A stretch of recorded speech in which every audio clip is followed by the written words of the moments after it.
Venezuela చట్ట ప్రకారం ఏంటంటే అధ్యక్షుడు కనుక చనిపోయినా అధ్యక్షుడు ఆ పదవి నుంచి దిగిపోయినా వైస్ ప్రెసిడెంట్ ఆటోమేటిక్గా అధ్యక్ష స్థానం అధివసిస్తారు.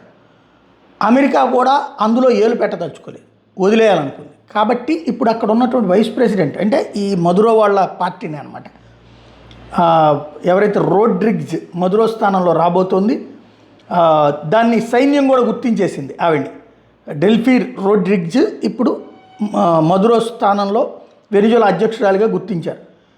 అదే సందర్భంలో రక్షణ మంత్రి పాడ్రినో ఈ విషయాన్ని అధికారికంగా ప్రకటించారు. సుప్రీంకోర్టులో కూడా అదే తీర్పిచ్చింది, ఆమె చేపట్టడం కరెక్టు అన్నటువంటిది. అదే సందర్భంలో మదురోని వదిలేయాలని అమెరికాని వెనిజులా ఉపాధ్యక్షురాలు తాత్కాలిక అధ్యక్షురాలుగా బాధ్యత చేపట్టిన డెల్సీ రోడ్రిగ్జ్ డిమాండ్ చేశారు. ఆయన దేశానికి చట్టబద్ధ నేత అంటూ ప్రకటన కూడా చేశారు. దేశానికి ఒకరే అధ్యక్షులుగా ఉన్నారు, ఆయనే మదురో అంటూ మరోవైపున తేల్చి చెప్పుకొచ్చారు. ఇంకోవైపున లాటిన్ అమెరికన్ దేశాలు ఇప్పుడు ట్రంప్ చేస్తున్న చేష్టలతో వణుకుతున్నాయి.